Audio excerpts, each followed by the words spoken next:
Merci.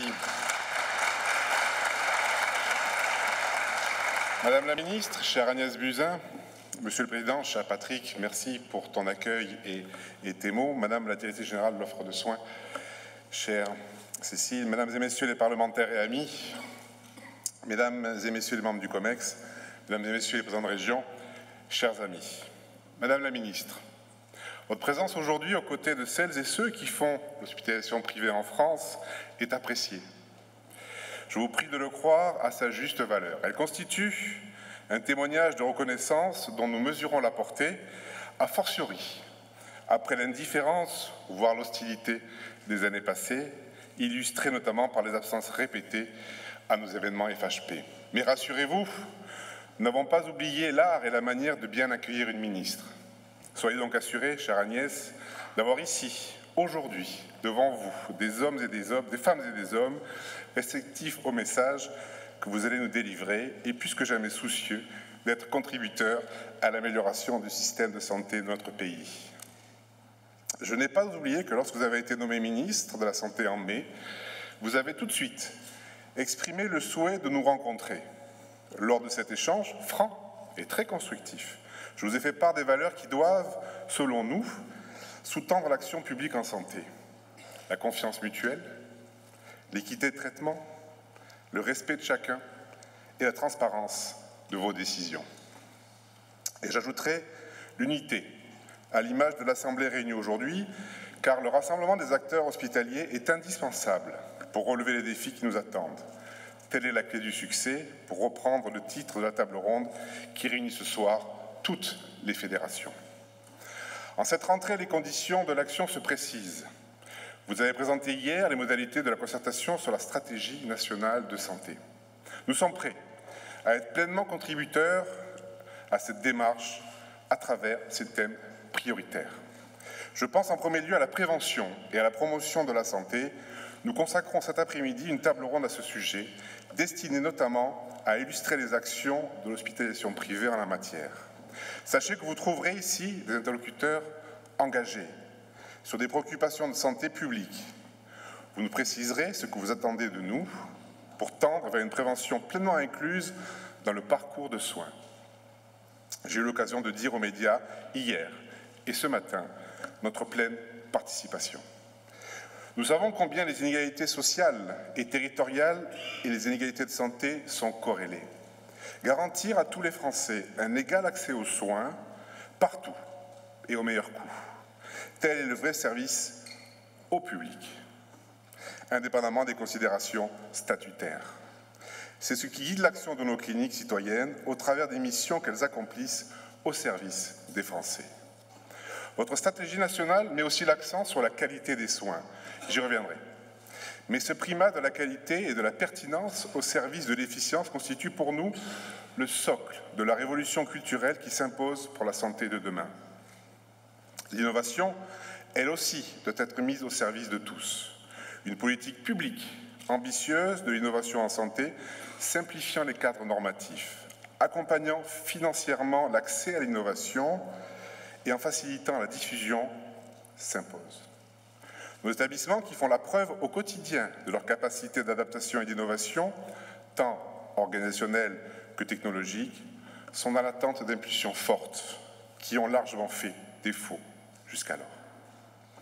Une chose est certaine, les patients attendent avant tout que nous les soignions le mieux possible, avec toute la considération et l'attention dont ils ont besoin. Lorsqu'ils sont hospitalisés, le plus important n'est pas que l'établissement soit privé ou public, mais que chaque médecin et chaque soignant apportent tout leur savoir-faire.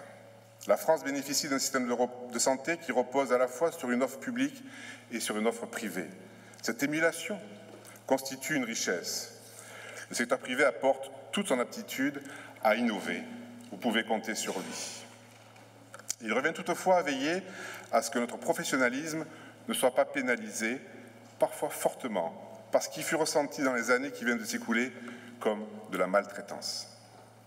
Environ un tiers des cliniques est dans le rouge. Cette situation n'est pas une chimère, mais une réalité, notamment dans les territoires les moins médicalisés. La question que nous nous sommes posée avec nos médecins et nos équipes est bien de savoir s'il y avait la volonté, non dite, mais réelle, quelquefois, de nous rayer de la carte de l'offre de soins. Vous ne nous donnerez pas toutes les réponses techniques aujourd'hui. Tel n'est pas votre rôle.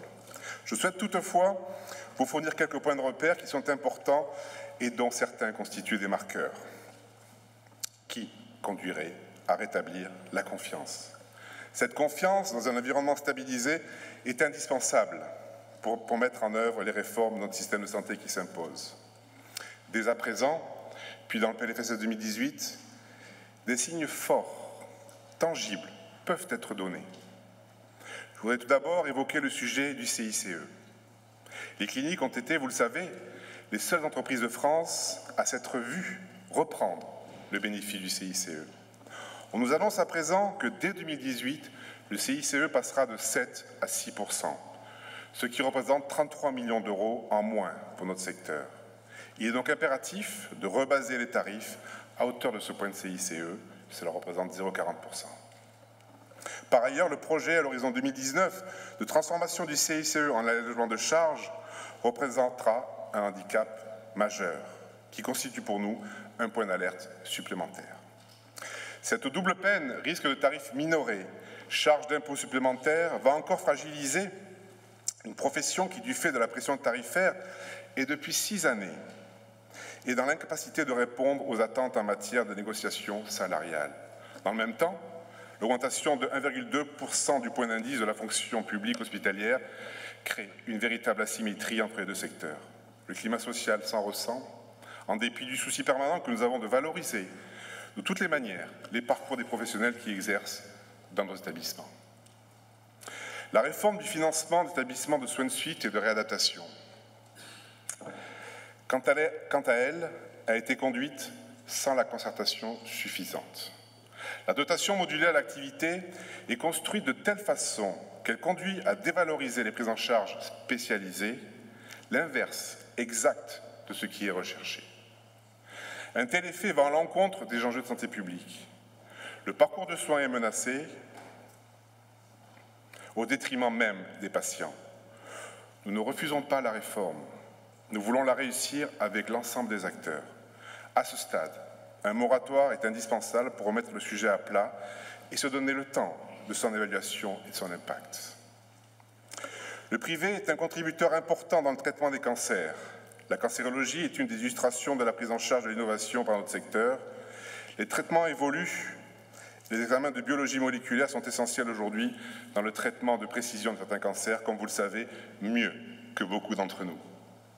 Ce qui est innovant naguère est aujourd'hui rentré dans la pratique normale à laquelle tous les malades ont le droit, indépendamment de leur situation financière ou géographique. La mesure est attendue de tous depuis plusieurs années et constitue à inscrire ces examens aux nomenclatures de l'anatomie et cytologie pathologique et à celle de la biologie médicale. Le coût global pour l'assurance maladie est nul. Autre sujet rédhibitoire pour la profession, la dégressivité tarifaire. Cette mesure va à l'encontre même du lien qui existe entre la qualité des soins et la pratique effective des équipes. Existe-t-il un nombre de patients à partir duquel ceux-ci méritent moins d'attention et moins de soins? Le prix de gros ou de demi-gros peut-il exister en santé? Un autre sujet de préoccupation que nous partageons avec l'ensemble de notre fédération est l'inclusion des frais de transport dans les tarifs. Et pour finir sur ce volet, nous attendons de vous le respect de la règle prix-volume instituée qui doit conduire, compte tenu des volumes d'activité des 9 premiers mois, à la restitution totale du coefficient prudentiel cette année. Il y a le fond, bien sûr, mais il y a aussi la méthode. Et vous avez vous-même évoqué, dès votre prise de fonction, la nécessité impérieuse d'en changer, de privilégier d'autres modes relationnels avec les acteurs basés sur la confiance et la concertation. Cette concertation que nous appelons de nos vœux est indispensable.